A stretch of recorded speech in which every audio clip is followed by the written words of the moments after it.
can say asofo kuku damwei amu mudi ebe pie. Me say munya mo available. Come and help us clarify and be me my ansana makoye dia meye na mukria mu wi amabeka sa ha kweku anan wanye say because I've seen some before. Sound son na kasa bebre that Lord Reverend Lawrence Tete and now Reverend Lawrence Tete and o hwehwe manse and o masa jajimiye no wan ya jimiye na masa ensam no obi yenim kan na wo obi information wonu de ye ekutai sama yesu ya de be ba no wan kasa no wudu ti be bodem nye na tu no a munya mo ho a ebra na expose ni be call the peak no munya mo ho eni kwanye Japan Canada Japan ekotra ho edi samfun enya mo ho teteye enama hu na wie Canada Japan enama hu the so-called the man of integrity, the so-called the man of credibility, the so-called the man of the truth, and then on him. So shameful. He has misled over thousands and hundreds of supporters all to the abyss. Me, kweku, anonwa. Minini and one all kind of crane. We say there is fire on the mountain. Round. There is a fire on the mountain. Sisia, yeni abema kweku anai. We release some punches, be some strange fire. Ama ibia kan papa honorable Kennedy Akompreko Japan. Na enyo no kwa o. Wasanso de bia mane Lawrence Tete. Enafe Pastor Bwendi Ameche. Ene Bishop Itru apia. Na say no starting no. Asemo me kan say asofo ekuku damwei amu mudi ebe pie.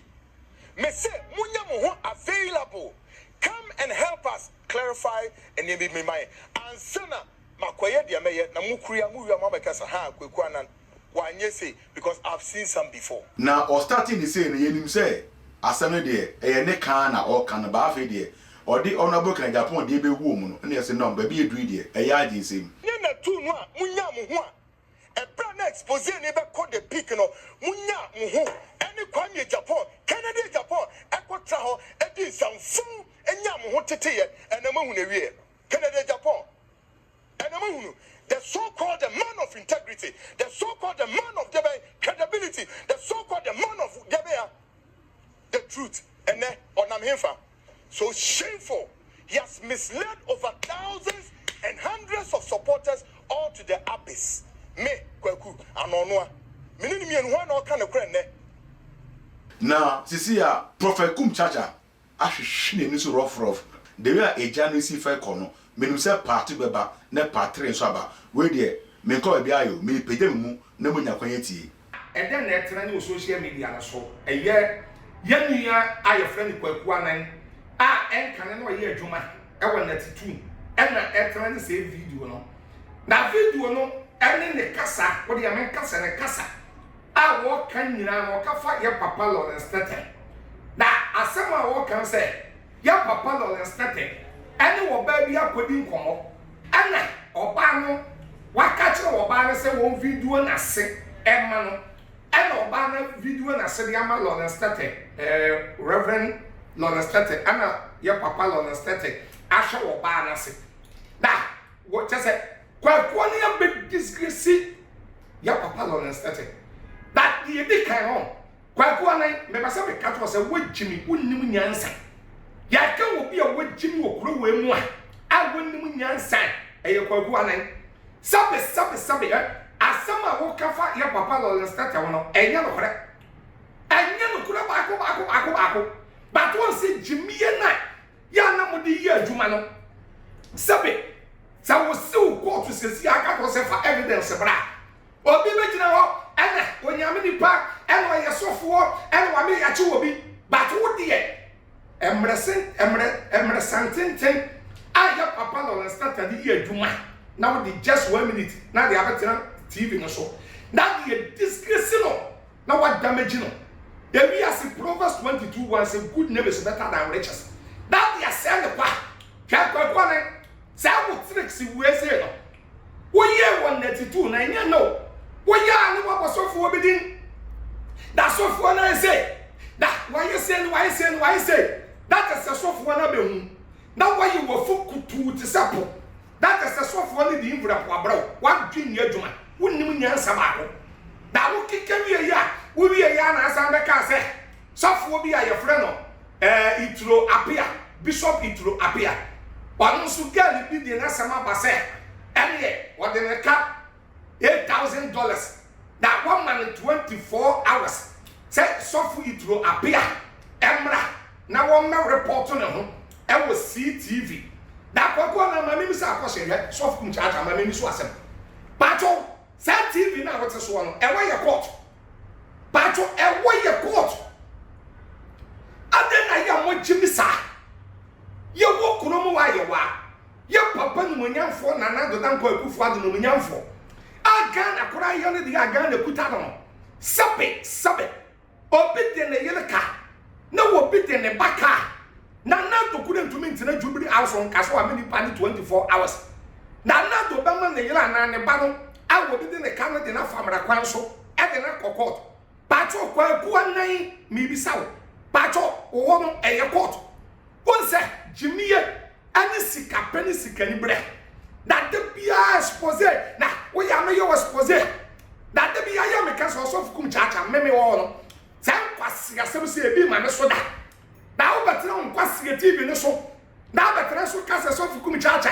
ene wo bi kura ba se bia wo ne wa yi woni na ye bibia eye no kura me nya sane ya mana ma sam ne ade na nkasa me mani ni ho but say ya no kura me kura me ba be ka to say no kura ma hwe ne kama da wo ye journalist kura kwasiafo twa journalist fo no bebre de nyansa ya wo papa fo bebre wo but journalist fo kwasiafo no bebre kura wi nkrofo yere every man every somebody we to fit what I say da wo betra no say ena Lawrence Tete Reverend Lawrence Tete Bishop any software Ituro Apia 124 hours twa kwagwa na we dia wo ye 192 no twa one say e kosi say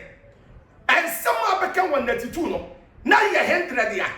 na emu 30 pa na ye no kore 70 na ye no kore one say wo free 92 wo dia nbuase na free ho one say wo free 92 we ba wajimi sika we ba wajimi sika we ba wajimi sika asofo na entumi yentuyetuye sika na ma wo a wo ntumi yentuyetuya ana wo ye won expose kase wo ebe hu a ebi handan ma wo ma wo envelope akase wo do so wan kan wasam eti expose na wo ye 192 no eye 100 ya na mu 30 ye ntoro da honorable Kennedy Japan sabe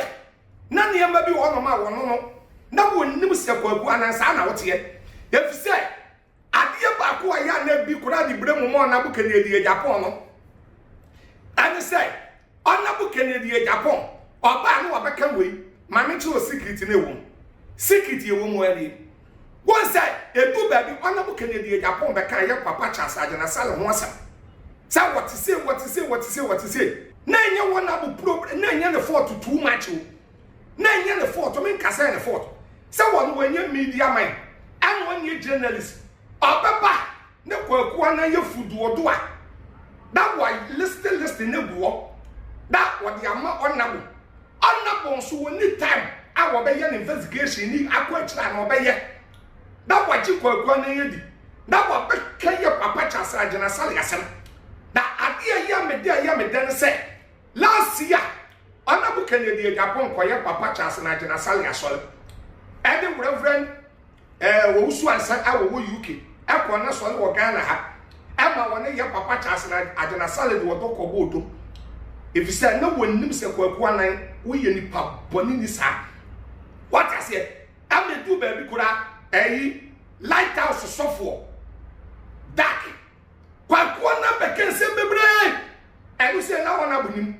eti bidi ye de make catch wo kwaku anan sabe menyo wo sa wo kwa na enu ka sa wo promo wo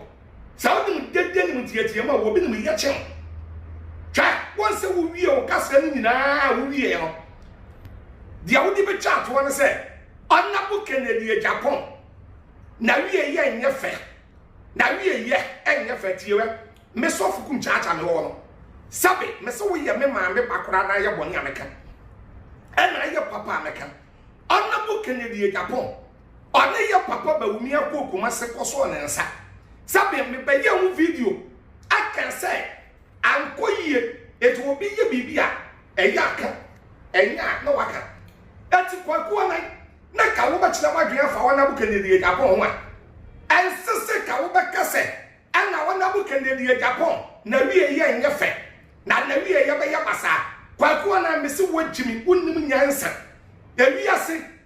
de wama nsu anu da ade de wama watade ahye da amu wabiane yedi da yen kana sam yen se no adam dua so na ahoma ehusoro sa nye na titu ana se tam na lockdown aba ana obi awo fi awaye house arrest ya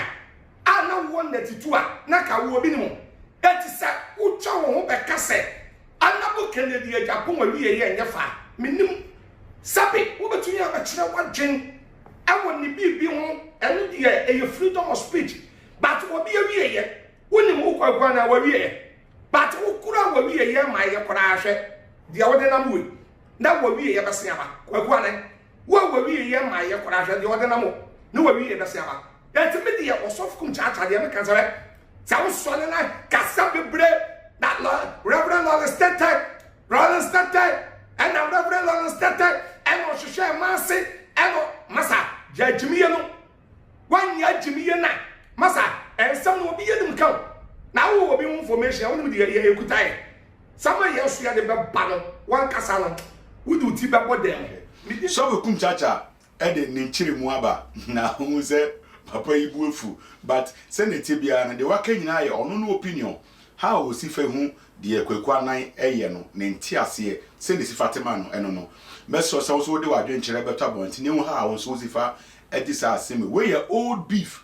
ena be kwa nan asa kofa ba obese enye new beef but drop a comment ne hu ha wo si fa disa asemi na fa subscribe my page ne mi adoma no so se na me ye upload bia so na wo se betumaka akra